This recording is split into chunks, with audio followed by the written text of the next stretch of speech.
thank you so much for joining me for our Family Adventure Tip Friday.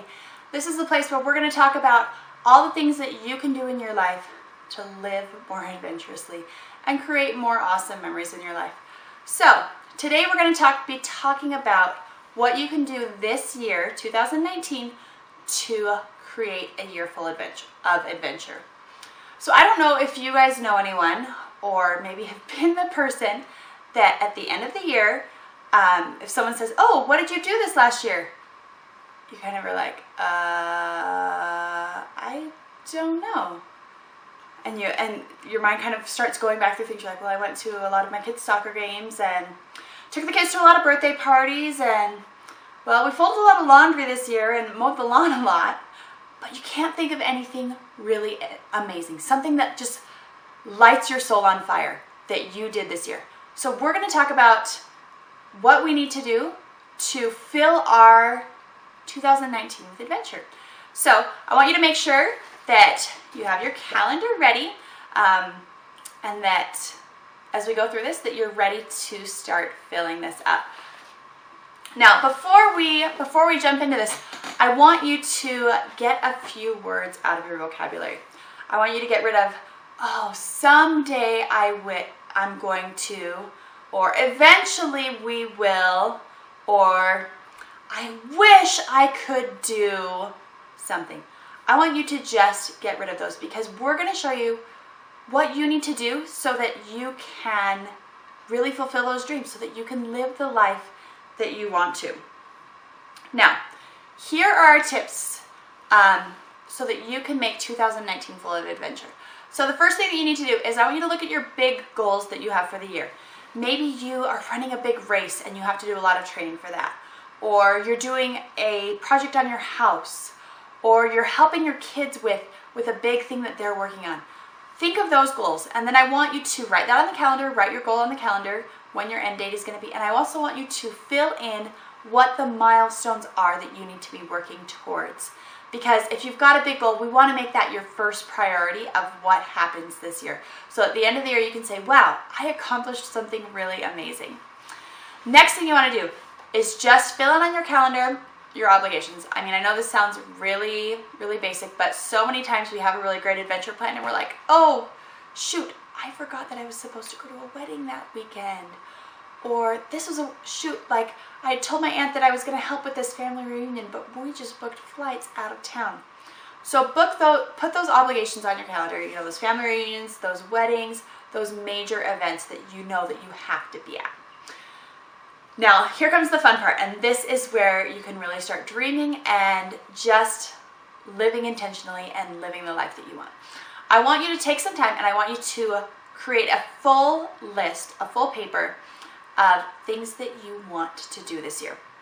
Now, these could be like really big things like, hey, this year I'm going to take my family on a week-long trip to Costa Rica. Or it could be something like, you know, there's this really great lake down the street and all my friends keep saying that there's really good fishing there. So I want to go fishing at that lake. Or I want to take my kids to hike this mountain. Or maybe you're going to do, I don't know, there's so many different things. Everyone's list is going to look unique, but I want you to fill out a whole sheet of things that you would like to do this year. Now, after you have that completed, what I want you to do is I want you to go through the list and I want you to rank those things. Like first, second, third, fourth, fifth, sixth, okay? And as you're doing that, kind of disqualify ones that you know that you're really not going to be able to do. Like, yeah, that might not be really just realistic. Like, if you say, I want to, you know, travel all the way through South America for 6 months, but that doesn't work with your job, it doesn't work with your family, it doesn't work with any of your situations, just go ahead and cross that off. But rank the rest of them all the way from the top one on down. Now, after you have that done, I want you to find a spot on the calendar for that number one thing that is on your wish list that you can make happen this year. And I want you to write it down.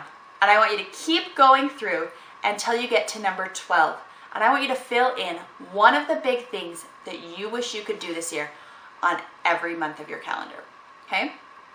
So, I'm assuming that, you know, most of us are just maybe weekend warriors. We've got a little bit of extra time here and there, but we're mostly talking weekends, maybe a few week-long things here and there, but mostly weekends and holidays. So that's filling up, you know, if you have one thing a month, that's filling up about 25% of your free time. Now after that, I want you to go through your list and I want you to put 1 or 2 additional things on your calendar that you can do every month. Okay, these don't have to be huge things. These can just be things, maybe you're going to do them after work or after your kids get out of school, or maybe you're going to go and do something on the weekend. But you've got to put these in there. Okay, don't let this be the year of, oh, someday, or I wish I would have. Put them on the calendar. Our goal is to have about 50% of our calendar filled at the beginning of the year so that we can say at the end of the year, wow, I did all these things that I just loved, okay? That I lived the way I wanted to, but I also had some free time for a little bit of flexibility. I wasn't like so overscheduled that I couldn't do anything. But for us, having about 50% of our time scheduled gives us the flexibility when maybe we get an unexpected, really cool invitation to go do something. Like we had some friends that this year, they're like, you know what?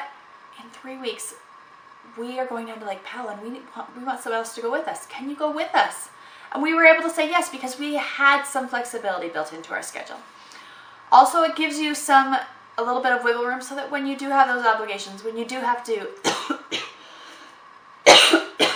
excuse me, when you do have to maybe fix something with the house or help the kids with something or maybe go to a birthday party or something like that, or just have a weekend to just chill at home, that you have that flexibility and you can do it.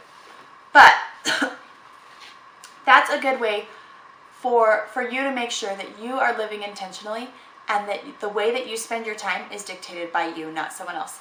Now, I don't know if you've ever heard this, but if you don't choose to fill up your calendar, someone else will.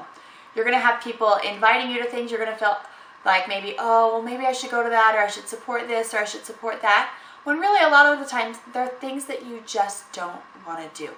But if you already have something on the calendar and someone says, ooh, could you help me out with this? And it's not really something you want to do. You can say, okay, I have this adventure planned or I have this other opportunity. Which one do I want to do more? And if you want to just do your adventure more, you can say, you know what? I already have this on the calendar. I've got to do this, but maybe another time. Okay? So that is our big tip to help you guys have a year full of adventure. Use that calendar, use it well, and start filling it up now. Thanks for joining us for our Adventure Tip Friday. And I hope you can join us next week or join us on our Travel Tip Tuesday next week. We've got so many great topics that we can't wait to share with you guys. And we hope that we help you to live a life of adventure. Have a great day.